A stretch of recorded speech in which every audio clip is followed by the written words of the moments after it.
नमस्कार साथियों, मैं प्रदीप तेजवानी एक बार फिर आपका विज्ञान अकेडमी पर स्वागत करता हूँ।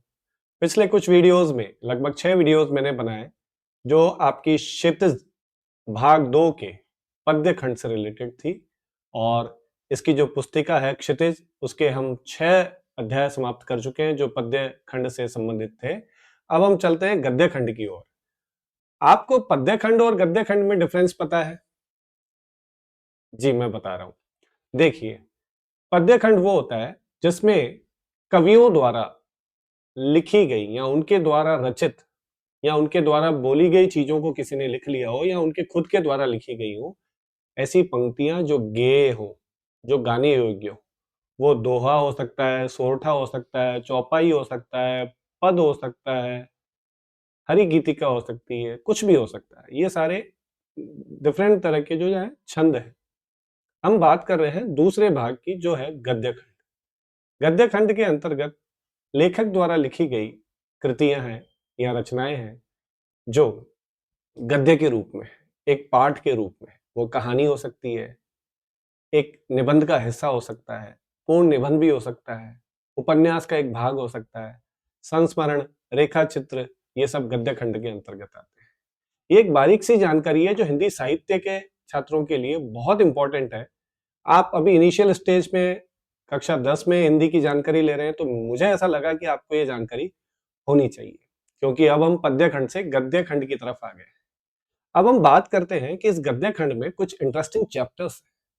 उनमें सबसे पहला चैप्टर है, वो है नेताजी का चश्मा, जो स्वयं प्रकाश द्वारा लिखा हुआ है। उसके बाद बाल गोविंद भगत, रामवृक्ष बेनीपुरी द्वारा लिखा हुआ है। उसके बाद लखनवी अंदाज, जिसके लेखक हैं यशपाल। फिर एक कहानी यह भी, मन्नू भंडारी। उसके बाद नौबत खाने में इबादत, यतेंद्र मिश्र। और फिर अंतिम पाठ है संस्कृति, जिसमें है लेखक बदंत आनंद कौशल्या है। हम बात कर रहे हैं यहाँ पर सबसे पहले चैप्टर की, जिसका नाम है नेताजी का चश्मा, जिसके लेखक हैं स्वयं प्रकाश, जो आपको नजर आ रहे हैं। मैं सबसे पहले लेखक के बारे में आपको परिचय देता हूं कि स्वयं प्रकाश द्वारा लिखित नेताजी का चश्मा एक कहानी है। और इस कहानी के जो लेखक हैं स्वयं प्रकाश, इनका जो जन्म है 1947 में, 1947, जिस साल हमको आजादी मिली थी, उस साल इंदौर मध्य प्रदेश में हो। देखिए, इनके जन्म से ही पता पड़ रहा है इनकी कहानी के बारे में कि स्वाभाविक है 1947 में इनका जन्म हुआ है, तो कुछ ना कुछ देशभक्ति से रिलेटेड इन्होंने लिखा होगा, और वही इन्होंने नेताजी का चश्मा पाठ में समझाने का प्रयास किया। उन्होंने मैकेनिकल इंजीनियर में शिक्षा प्राप्त की। फिर नौकरी के लिए वे एक औद्योगिक प्रतिष्ठान में नियुक्त होकर राजस्थान में आ गए, और वर्षों तक नौकरी करने के बाद स्वैच्छिक सेवा मुक्ति लेकर, यानी वीआरएस लेकर, वे वर्तमान में भोपाल में रह रहे हैं, यानी अभी हैं। आजकल वे वसुधा नामक पत्रिका के संपादक मंडल में हैं। मैं आप लोगों को जानकारी दे दूं कि ये राजस्थान में आ गए थे और आजकल वापस ये भोपाल में रह रहे थे, लेकिन 2019 में उनका देहांत हो गया था। और उस समय के जितने भी चर्चित कवि लेखक थे, इनके बारे में खूब उनके मुंह से प्रशंसा सुनी है। आजकल यानी उन दिनों में, लगभग 2019 के आसपास की बात है, क्योंकि एनसीईआरटी की जो पुस्तक है वो काफी समय पहले छपी हुई है। ये वसुधा नाम की एक पत्रिका है जिसके संपादक मंडल में भी रहे हुए। अब मैं बात करता हूं पाठ परिचय की, क्योंकि नेताजी का चश्मा जो पाठ लिखा हुआ है वो स्वयं प्रकाश ने लिखा है, और इस पाठ के माध्यम से कवि क्या कहना चाह रहे हैं? इस पाठ के माध्यम से कवि कहना चाह रहे हैं कि ये जो अपना देश है, आपने देखा, आप कभी भी नक्शे में देखते हैं भारत, आप उसकी ज्योग्राफिकल बाउंड्रीज की तरफ चलते हैं, जो बनाना काफी आसान है। एक पतंगाकार शेप दिया हुआ है इस हमारे देश को, और काफी अच्छे जो ज्योग्राफी पढ़ाने वाले जो टीचर्स हैं या बच्चे हैं, उसको बहुत अच्छे से बनाते हैं। तो सिर्फ इसी का नाम देश नहीं है। कवि कहना चाह रहा है कि केवल एक भूभाग, जो एक नक्शा है या एक ज्योग्राफिकल जो एरिया है, उसका नाम देश नहीं है। इस देश में रहने वाले नागरिक, उनकी अपने देश के प्रति जिम्मेदारियां, उनके मन में देशभक्ति की भावना, उसके अलावा कुछ ज्योग्राफिकल चीजें लाइक नदियां, कुछ पहाड़, पेड़ पौधे, ग्लेशियर, वनस्पतियां, वहां के पशु पक्षी, इन आदि को मिलकर एक देश बनता है। और इन सब चीजों से प्रेम करने तथा इनकी समृद्धि के लिए प्रयास करने वाले का नाम ही देशभक्त है, और यही भावना देशभक्ति कहलाती है। नेताजी का चश्मा कहानी कैप्टन चश्मे वाले के माध्यम से देश के करोड़ों नागरिकों के योगदान को रेखांकित करती है। ये इतनी अच्छी कहानी है जिसमें देशभक्ति की भावनाओं को कैप्टन साहब के माध्यम से दर्शाने का प्रयास किया गया है, जो इस देश के निर्माण में अपने अपने तरीके से सहयोग करते हैं, और बड़े ही नहीं बच्चे भी इसमें योगदान देते हैं। अब ये था इस कहानी का छोटा सा सार, या कहें कि इंट्रोडक्शन। अब मैं अपने शब्दों में इस कहानी को आपको समझाने का प्रयास करता हूं, थोड़ा ध्यान से सुनिएगा। ये जो कहानी है नेताजी का चश्मा, आप शीर्षक देखिएगा, आपकी पुस्तक में भी लगभग ऐसा ही इंटरफेस आपकी पुस्तक में रहेगा। मैं उसी चीज को बहुत अच्छे तरीके से आपके सामने प्रस्तुत करने का प्रयास कर रहा हूं, लेकिन उससे पहले एक छोटा सा आपको इस कहानी का इंट्रोडक्शन अपने शब्दों में समझाने की कोशिश करता हूं कि इसमें कितने पात्र हैं, क्या इसकी पृष्ठभूमि है, क्यों इस पाठ में का जो शीर्षक है वो नेताजी का चश्मा रखा गया है। देखिए, कहानी एक कस्बे की है जहां की नगरपालिका ने, वहां के प्रशासनिक महकमे ने, या वहां की एक कमेटी ने एक बार किसी समय में नेताजी की एक मूर्ति बनाई। अब यहाँ पर नेताजी कौन है? नेताजी हैं सुभाष चंद्र बोस। आप जानते हैं कितने क्रांतिकारी युग पुरुष थे वो। उस समय में बहुत बड़ा दर्जा उनको दिया गया था, क्योंकि वो एक गरम दल के नेता थे। वो अंग्रेजों के खिलाफ युद्ध करके भारत को आजादी दिलाने के पक्ष में थे, और दूसरी तरफ गांधी जी थे जो अहिंसात्मक तरीके से भारत को आजादी दिलाने के पक्ष में थे। दोनों के विचारों में काफी टकराव रहता था। तो इस कहानी के माध्यम से लेखक ने समझाने का प्रयास किया है कि नेताजी सुभाष चंद्र बोस की एक प्रतिमा उस नगर पालिका क्षेत्र में लगाई गई। अब उस मूर्ति को बनाने का जो काम है वो उसी के उसी कस्बे के एक विद्यालय है, उनके जो एक अध्यापक है, ड्राइंग के, चित्रकला के अध्यापक है, जिनका नाम मोतीलाल है, उनको दिया जाता है। वो भी बड़ी मुस्तैदी के साथ उस मूर्ति को बनाने में लग जाते हैं, और जैसे ही समय आता है, लगभग 1 महीने का समय उन्हें मिलता है, और उस 1 महीने में वो मूर्ति बनाकर, संगमरमर की मूर्ति बनाकर पेश कर देते हैं। अब उस मूर्ति के बनने के बाद उसमें एक कमी रह जाती है कि उसमें जो ड्राइंग के जो शिक्षक थे, जिन्होंने मूर्ति बनाई थी, या आप कम शब्दों में यूँ कहें कि जो मूर्तिकार था, उन्होंने उस पर चश्मा लगाना भूल गए थे।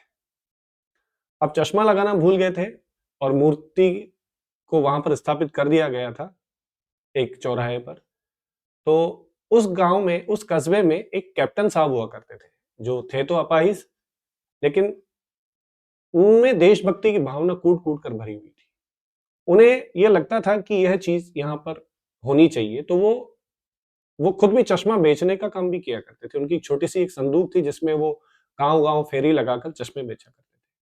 उनमें देशभक्ति की भावना इतनी थी कि वो नेताजी को, अपने महान क्रांतिकारी जो देश के हैं, जिन्होंने आज़ादी में इतना योगदान दिया है, उनको बिना चश्मे के नहीं देख सकते थे। उनको वहाँ वो कमी नज़र आती थी, तो उन्होंने वो जब भी उसे बिना चश्मे के देखते थे, तो एक चश्मा लगा देते थे। यह चीज़ नोटिस की वहाँ के एक हालदार साहब ने, जो उस कस्बे में, उस चौराहे के सामने एक पान की दुकान पर पान खाने आया करते थे, और उस कस्बे में लगभग 15 दिन में उनका दौरा होता था। यह देखकर उन्हें काफ़ी अच्छा महसूस होता था, और आश्चर्य भी होता था कि पहली बात तो यहाँ पर मूर्ति पर संगमरमर का चश्मा नहीं है, और फिर वो जब भी आते थे तो वो मूर्ति पर चश्मा जो है वो बदल जाता था, कभी गोल चश्मा, कभी चौकोर चश्मा। और बहुत समय बाद उन्होंने एक बार चश्मा नहीं देखा उस मूर्ति पर। जब उन्होंने मूर्ति पर चश्मा नहीं देखा, तो उन्हें ऐसा लगा कि आखिर क्या बात है? तो उनकी जिज्ञासा स्वरूप एक पान वाला जो है, जहाँ पर वो पान खाया करते थे, तो उसके पास जाकर उन्होंने पूछा कि क्या बात है, यहाँ पर चश्मा नहीं है? तो पान वाले ने भी बड़ा दुःख प्रकट करते हुए ये कहा कि जो इस पर चश्मा लगाने वाले कैप्टन साहब थे, वो मर गए। यह देखकर उन्हें भी बड़ा दुःख हुआ, और काफ़ी वेदना हुई उन्हें कि हमारे कस्बे ने एक देशभक्त को खो दिया है। लेकिन जब वो अगली बार आते हैं, तो उस मूर्ति पर सरकंडे का चश्मा देखते हैं, जो वहाँ के ही खेलने वाले कुछ बच्चों ने बनाकर लगा दिया था। लेकिन इस घटना से उनको बड़ी प्रसन्नता होती है कि कैप्टन साहब के जाने के बाद हमारे देश में, हमारे कस्बे में कुछ ऐसे देशभक्त हैं, चाहे वो बच्चे ही क्यों ना हो, वो उसको उनकी नेताजी की मूर्ति को बिना चश्मे का नहीं देख सकते और उन्होंने भी वहां पर सरकंडे का ही चश्मा लगाकर लेकिन देशभक्ति का परिचय दिया है। लगभग इसी तरह की एक कहानी जो मैं आपके सामने प्रस्तुत की है मैंने अभी, अब हम उसको पाठ के रूप में पढ़ते हैं और मैं कुछ मुख्य अंशों को पैराग्राफ वाइज आपको समझाने का प्रयास करता हूं। तो शीर्षक है नेताजी का चश्मा, और इस नेताजी के चश्मा जो इसका शीर्षक है, उसमें हम पढ़ने जा रहे हैं कुछ कैरेक्टर्स के बारे में। मैंने आपको पहले भी जानकारी दी थी। एक हवलदार साहब होते हैं जो हर 15 दिन में कस्बे में आते हैं।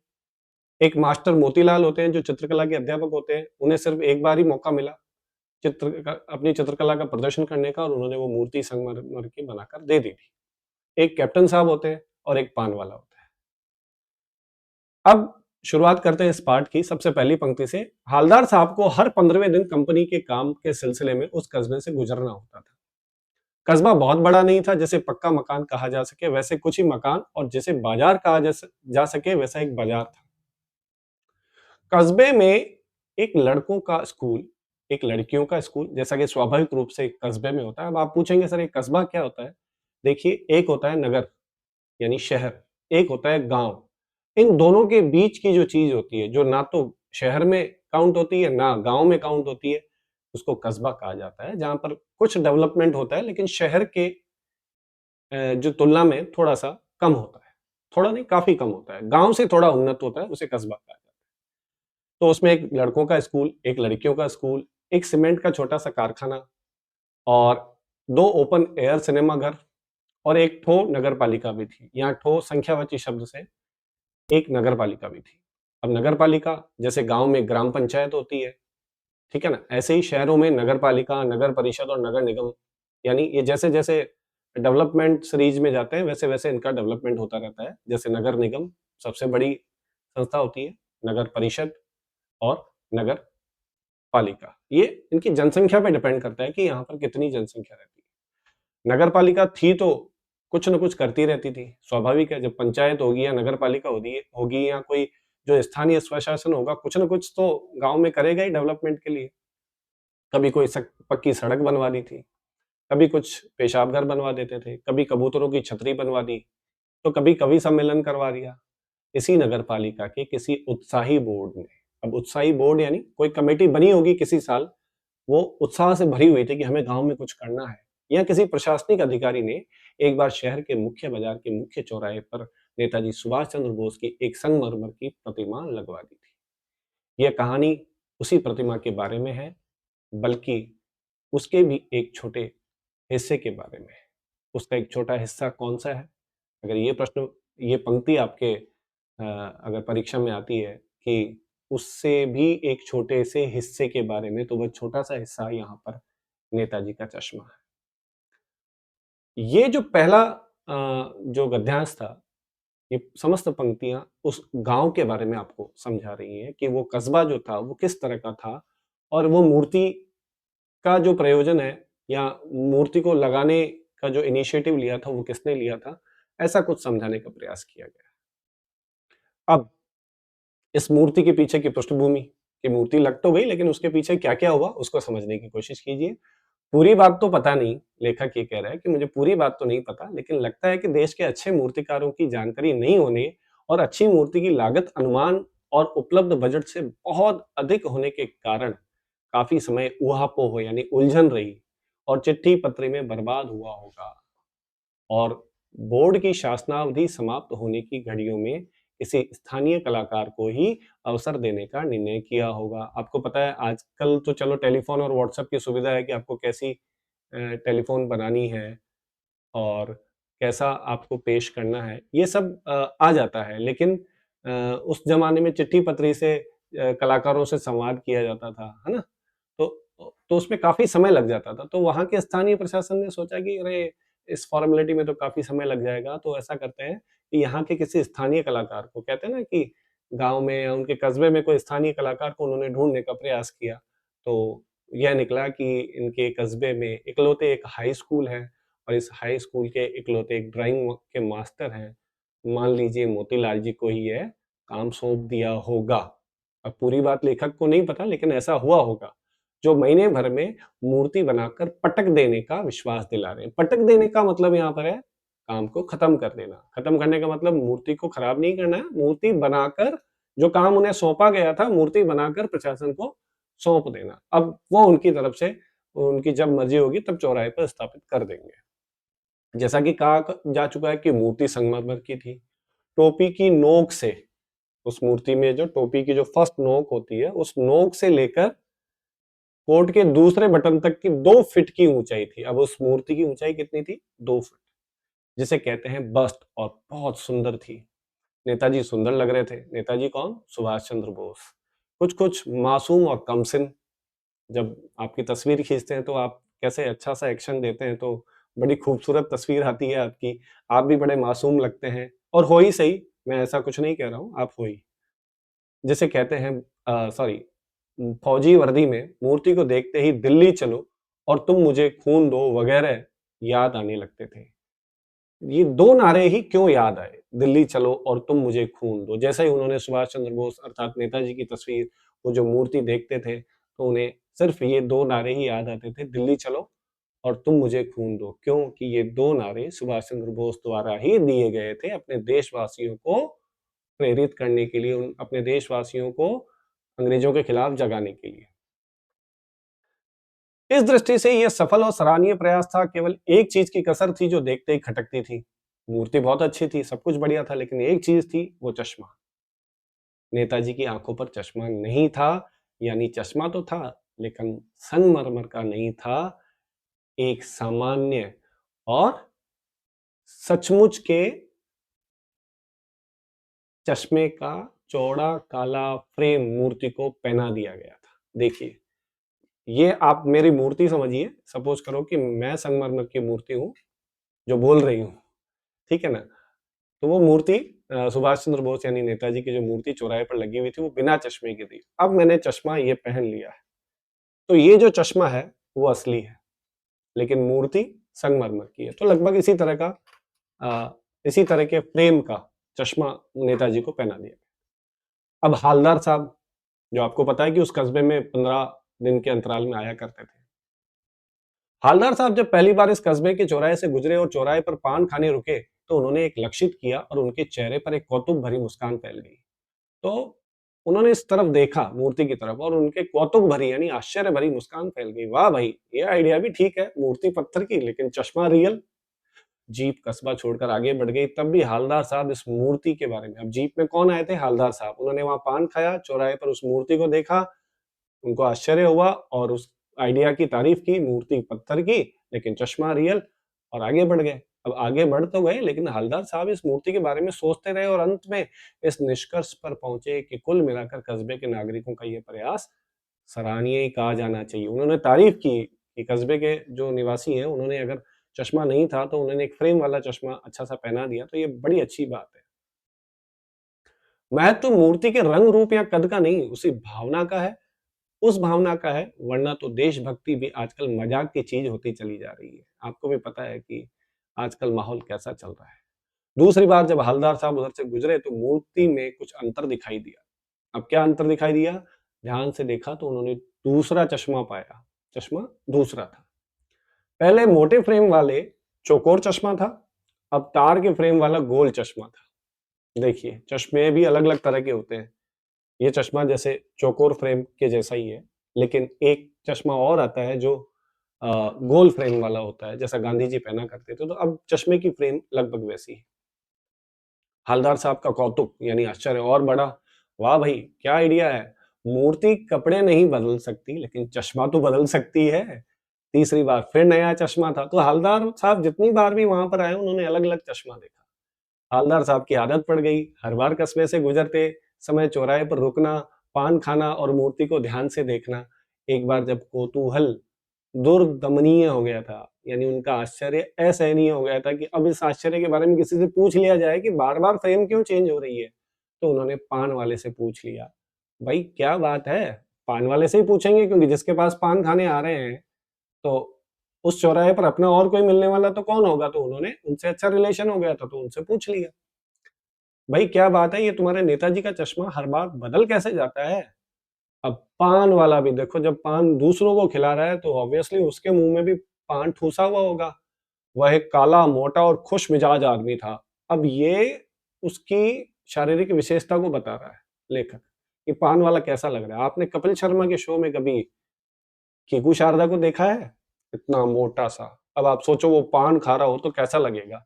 लगभग वैसा ही कैरेक्टर यहाँ पर है। तो हालदार साहब का प्रश्न सुनकर वह आंखों ही आंखों में हंसा। उसकी तोंद थिरकी। अब देखो कीकू शारदा की कैसे थिरकती है जब वो हंसता है। तो लगभग तोंद कौन, जो काफी मोटा होगा, पहले ही दिया हुआ एक काला, मोटा और खुश मिजाज आदमी था। खुशी उसकी तोंद और बढ़ा रही थी, और जैसे ही वो मुस्कुराता तो उसकी तोंद थिरकने लगी, यानी हिलने सी लगी।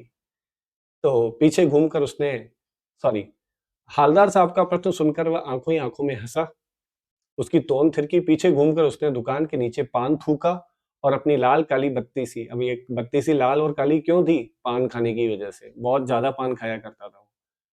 दिखाकर बोला, कैप्टन चश्मे वाला करता है। कि ये चश्मे की फ्रेम बार बार कौन बदलता है? कैप्टन चश्मे वाला। क्या करता है? हालदार साहब कुछ समझ नहीं पाए। चश्मा चेंज करता है, ये कहा पान वाले ने। क्या मतलब, क्यों चेंज कर देता है? हालदार साहब अब भी नहीं समझ पाए कि वो फ्रेम बार बार क्यों चेंज कर देता है। कोई ग्राहक आ गया समझो, अब पान वाला अपनी स्टाइल में, कोई ग्राहक आ गया समझो, उसको चौड़े चौखट चाहिए, तो कैप्टन किधर से लाएगा? तो उसको मूर्ति वाला दे दिया, उधर दूसरा बिठा दिया।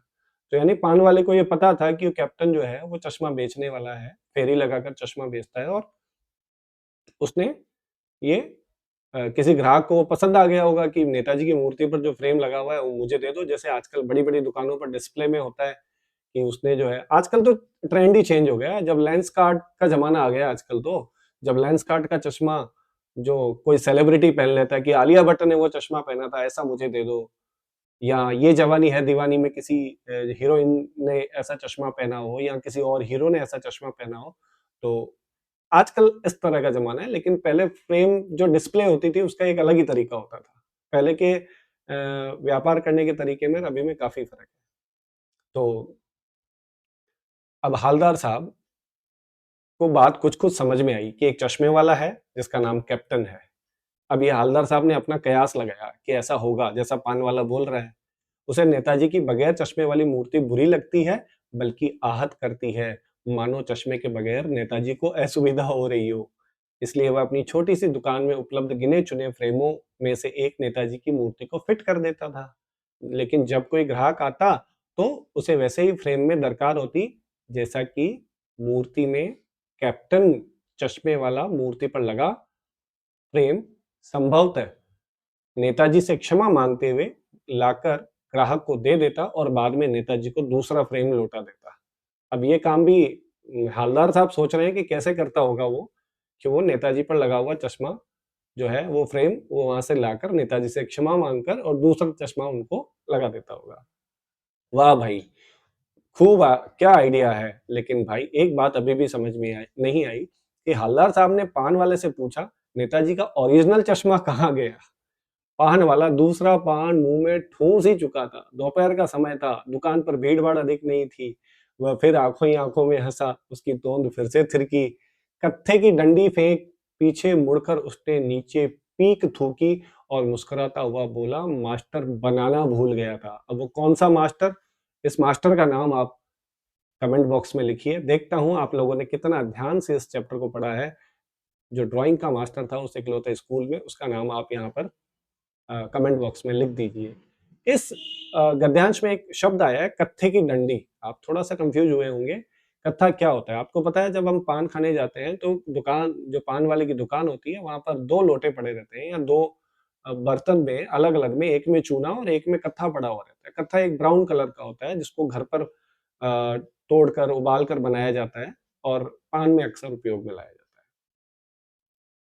तो पान वाले के लिए एक मजेदार बात थी, लेकिन हलदार साहब के लिए चकित और द्रवित करने वाली थी। यानी वे ठीक सोच रहे थे कि मूर्ति के नीचे लिखा मूर्तिकार मास्टर मोतीलाल वाकई कस्बे का अध्यापक था। बेचारे ने महीने भर में मूर्ति बनाकर पटक देने का वादा किया होगा, बना भी ली होगी, लेकिन पत्थर में पारदर्शी चश्मा, पारदर्शी यानी ट्रांसपेरेंट, आर पार दिखने वाला। संगमरमर से जो पत्थर है उससे आर पार मोती का चश्मा कैसे बनेगा? उसका नेताजी का चश्मा आर पार ट्रांसपेरेंट कैसे बनेगा। तो उसने विचार किया होगा, फिर उसने कोशिश की होगी और असफल रहा होगा, नहीं बना होगा, वो फ्रेम नहीं बना पाया होगा उसकी, या बनाते बनाते और कुछ और बारीकी के चक्कर में चश्मा टूट गया होगा, या पत्थर का चश्मा अलग से बनाकर फिट किया होगा और वह निकल गया होगा। तो ऐसा कुछ रहा होगा, ये पान वाले का कयास है। हालदार साहब को सब कुछ बड़ा विचित्र और कौतुक भरा लग रहा था, यानी थोड़ा आश्चर्य हुआ उनको। इन्हीं ख्यालों में खोए खोए पान के पैसे चुकाकर चश्मे वाले की देशभक्ति के समक्ष नतमस्तक होते हुए वह जीप की तरफ चले और फिर रुके, पीछे मुड़े, पान वाले के पास जाकर फिर से पूछा, क्या कैप्टन चश्मे वाला नेताजी का साथी है? नेताजी यानी सुभाष चंद्र बोस, क्या उनका साथी है या आजाद हिंद फौज का भूतपूर्व सिपाही? अभी आजाद आजाद हिंद फौज एक ऐसी संस्था थी जो देश में आजादी के लिए बनाई गई थी, देश से बाहर बनाई गई थी, लेकिन देश को आजाद कराने का इसका मुख्य संकल्प था। तो ये सुभाष चंद्र बोस द्वारा बनाई गई थी, नेताजी के द्वारा बनाई गई थी। तो हवलदार साहब को थोड़ा-सा आश्चर्य हुआ और उन्होंने सोचा कि कहीं ये उनका साथी तो नहीं है, इसलिए ऐसा कर रहा होगा। पान वाला नया पान खा ही रहा था। अब देखो, पान को नजदीक लाते समय पान पकड़े अपने हाथ को मुंह से 1.5 इंच दूर रोककर उसने हवलदार साहब को ध्यान से देखा, फिर अपनी लाल काली बत्ती सी दिखाई और मुस्कुराकर बोला, नहीं साहब, वो लंगड़ा है, क्या जाएगा फौज में, पागल है पागल। यानी पान वाले के जो उस कैप्टन साहब के प्रति जो बार बार नेताजी के मूर्ति पर चश्मा लगा देता, उसके प्रति जो विचार या हाव भाव जो थे वो इतने अच्छे नहीं थे। देखिए उसके शब्दों में वो कहने का प्रयास कर रहा है कि वो पागल है पागल, वो देखो वो आ रहा है, आप उसी से बात कर लो, फोटो वोटो छपवा दो उसका कहीं। तो मतलब एक कमेंटिंग, एक व्यंग्य था उसके ऊपर कि कैप्टन तो वो लंगड़ा है, वो क्या जाएगा फौज में, वो तो पागल है पागल। हवलदार साहब को पान वाले द्वारा एक देशभक्त का इस तरह मजाक उड़ाना अच्छा नहीं लगा। मुड़कर देखा तो अवाक रह गए, वो बेहद बुढ़ा मरियल सा लंगड़ा आदमी, सिर पर गांधी टोपी और आंखों पर काला चश्मा लगाए, एक हाथ में छोटी सी संदूकची, संदूक का ही संदूकची, ये दोनों लगभग एक जैसी चीजें हैं, उसको पेटी बोलते हैं। दूसरे हाथ में एक बांस पर टंगे बहुत से चश्मे लिए अभी अभी एक गली से निकला था और अब एक बंद दुकान के सहारे अपना बांस टिका रहा था। तो इस बेचारे की दुकान भी नहीं, फेरी लगाता है। अब समझ में आया हवलदार साहब को कि ये तो बेचारा फेरी लगाता है, यानी जो लोग घूम घूम कर सामान बेचते हैं। हवलदार साहब चक्कर में पड़ गए, पूछना चाहते थे इसे कैप्टन क्यों कहते हैं, क्या यही इसका वास्तविक नाम है, लेकिन पान वाले ने साफ साफ बता दिया था कि अब वह इसके बारे में बात करने को तैयार नहीं है। हवलदार साहब की जिज्ञासा और ज्यादा बढ़ती गई, लेकिन वो कुछ बताने को अब तैयार नहीं था, क्योंकि वो भी थक चुका था कि अब उसके बारे में क्या डिस्कस किया जाए। ड्राइवर भी बेचैन था, अब कौन, उनकी जीप का ड्राइवर। और तो उस कारण दोनों परिस्थितियां बनी, एक तो ड्राइवर उनका बेचैन था, एक पान वाले ने भी रेस्पॉन्स देना कम कर दिया था। तो हवलदार साहब जीप में बैठकर चले गए। 2 साल तक हवलदार साहब अपने काम के सिलसिले में उस कस्बे से गुजरते रहे और नेताजी की मूर्ति में चश्मे बदलते हुए चश्मों को देखते रहे। कभी गोल चश्मा होता तो कभी चौकोर, कभी लाल, कभी काला, कभी धूप का चश्मा, कभी कांचों वाला गोगो चश्मा, पर कोई ना कोई चश्मा होता जरूर। उस धूल भरी यात्रा में हवलदार साहब को कौतुक और प्रफुल्लता के कुछ क्षण देने के लिए वो उनको बड़ा अच्छा लगता था, सुकून मिलता था कि ये चश्मा चेंज हुआ। देखिए इस तस्वीर में जैसा नेताजी की मूर्ति भी है, कैप्टन साहब भी है, उनके पास एक संदूक भी है और वो लंगड़े भी हैं और वो एक फ्रेम चेंज कर रहे हैं नेताजी की। फिर एक बार ऐसा हुआ कि मूर्ति के चेहरे पर कोई भी कैसा भी चश्मा नहीं था। अब की बार ये देखो कहानी का लगभग क्लाइमेक्स है। यहाँ पर कैप्टन साहब ने एक बार देखा कि जो नेताजी की मूर्ति है उस पर एक भी चश्मा नहीं है। उस दिन पान की दुकान भी बंद थी, चौराहे की अधिकांश दुकानें भी बंद थी। अगली बार मूर्ति की आंखों पर चश्मा नहीं था। हवलदार साहब ने पान खाया और धीरे धीरे उसके अगली बार फिर आए हवलदार साहब 15 दिन बाद। तो फिर धीरे धीरे पान वाले से पूछा, क्यों भाई क्या बात है, आज तुम्हारे नेताजी की आंखों पर चश्मा नहीं है। ये सुनकर पान वाला उदास हो गया। उसने पीछे मुड़कर मुंह का जो पान है वो नीचे थूका और सिर झुकाकर अपनी धोती के सिरे से आंखें पोंछता हुआ बोला, साहब, कैप्टन साहब मर गया। अब यहाँ पर हवलदार साहब ने पान वाले से पूछा, भाई क्या बात है, आज नेताजी की जो मूर्ति है उस पर चश्मा नहीं है। तो पान वाले को यहाँ पर बड़ा दुख हुआ और उसने कहा कि कैप्टन साहब जो चश्मा लगाते थे वो मर गए। और कुछ नहीं पूछ पाए हवलदार साहब। अब इतना उनको आघात हुआ इस चीज का, इतनी वेदना हुई कि अब पान वाले से दूसरा प्रश्न नहीं कर पाएगा। कुछ पल चुपचाप खड़े रहे, फिर पान के पैसे चुकाकर जीप में आकर बैठकर रवाना हो गए। बार बार सोचते रहे। अब देखिए बहुत ही इंपॉर्टेंट लाइंस आने वाली है इस चैप्टर की। बार बार सोचते रहे कि क्या होगा उस कौम का, यानी उस समुदाय का, जो अपने देश की खातिर घर गृहस्थी जवानी जिंदगी सब कुछ होम देने वालों पर भी हंसती है और अपने लिए बिकने के मौके ढूंढती है। अब ऐसा कौन कौन कर सकता है? एक सच्चा देशभक्त, एक सैनिक जो अपने देश की खातिर अपनी घर गृहस्थी, अपनी जवानी, अपनी जिंदगी और सब कुछ होम देने वालों पर भी, सब कुछ स्वाहा कर देने वालों पर, सब कुछ लुटा, होम देने का मतलब है लुटा देना, उन पर भी हंसती है और अपने लिए बिकने के मौके ढूंढती है। दुखी हो गए, काफी दुख हुआ उन्हें। और 15 दिन बाद जब फिर उसी कस्बे से गुजरे तो कस्बे में घुसने से पहले उनको ख्याल आया। ख्याल क्या आया कि कस्बे की हृदय स्थली में सुभाष की प्रतिमा अवश्य ही प्रतिष्ठापित होगी, यानी वापस वो उसी चौराहे से गुजरेंगे और वहां पर वापस वही सुभाष, नेताजी सुभाष चंद्र बोस की मूर्ति जरूर स्थापित होगी, लेकिन सुभाष की आंखों पर चश्मा नहीं होगा और वो मूर्ति की तरफ देखेंगे भी नहीं, क्योंकि मास्टर बनाना भूल गया और कैप्टन मर गया। सोचा आज वहां रुकेंगे नहीं, पान भी नहीं खाएंगे, मूर्ति की तरफ देखेंगे भी नहीं, सीधे निकल जाएंगे। ड्राइवर से कह दिया चौराहे पर रुकना नहीं। अपनी जीप के ड्राइवर को क्या कहा कि चौराहे पर मत रुकना, आज बहुत काम है, पान आगे कहीं खा लेंगे। लेकिन आदत से मजबूर, आप ध्यान है, आप जब किसी चीज को नहीं देखना चाहते हो तो बार बार उसी की तरफ आपका ध्यान आकर्षित होता है। लेकिन आदत से मजबूर आंखें चौराहा आते ही मूर्ति की तरफ उठ गई। कुछ ऐसा देखा कि चीखे रोको। जीप स्पीड में थी, ड्राइवर ने जोर से ब्रेक मारे, रास्ता चलते लोग देखने लगे। जीप रुकते न रुकते हवलदार साहब जीप से कूदकर तेज तेज कदमों से मूर्ति की तरफ लपके और उनके ठीक सामने जाकर अटेंशन में खड़े हो गए। बड़ा आश्चर्य हुआ उनको, उनको ऐसा कुछ दिख गया। अब क्या दिखा, देखिए आगे की पंक्तियों में। मूर्ति की आंखों पर सरकंडे से बना छोटा सा चश्मा रखा हुआ था, जैसा बच्चे बना लेते हैं। स्वाभाविक है, किसी बच्चे ने बनाकर या किसी ने भी बनाकर सरकंडे यानी लकड़ी के तिनकों का या टुकड़ों का चश्मा बनाकर उनकी आंखों पर रख दिया था। हवलदार साहब बहुत भावुक हुए और इतनी सी बात पर उनकी आंखें भर आई। अब उनकी आंखों में ये जो आंसू भर आए या जो पानी आ गया, वो किस कारण आया? वो एक ही कारण था कि उन्हें ऐसा लग रहा था कि हमारे देश में केवल कैप्टन ही नहीं, ऐसे कई देशभक्त हैं जो नेताजी सुभाष चंद्र बोस की आंखों पर चश्मा देखने के लिए लालयित हैं। उनमें मैं भी एक हूं, यानी हवलदार साहब भी हैं। अब यहाँ पर कैप्टन साहब, हवलदार साहब और वो बच्चे, इन सब का अपने देश के प्रति जो प्रेम है। अब नेताजी की जो मूर्ति है उस पर जो चश्मा है वो सिर्फ साधारण चश्मा नहीं है, वो चश्मा है आपकी भावना का, आपका अपने देश के प्रति समर्पण का, कि आप अपनी जिम्मेदारी अपने देश के प्रति किस तरह निर्वहन करते हैं। कैप्टन साहब तो जब तक जीवित थे उन्होंने बहुत अच्छे तरीके से अपने देश के लिए, अपने नेताजी के लिए वो पूरी तरह से समर्पित थे। जब जहाँ भी उन्हें कमी नजर आती नेताजी की मूर्ति में, स्पेशली एक ही स्थान था जहाँ पर चश्मा नहीं था और उन कानों के और आंखों के पास वो चश्मा लगाकर चले जाते थे।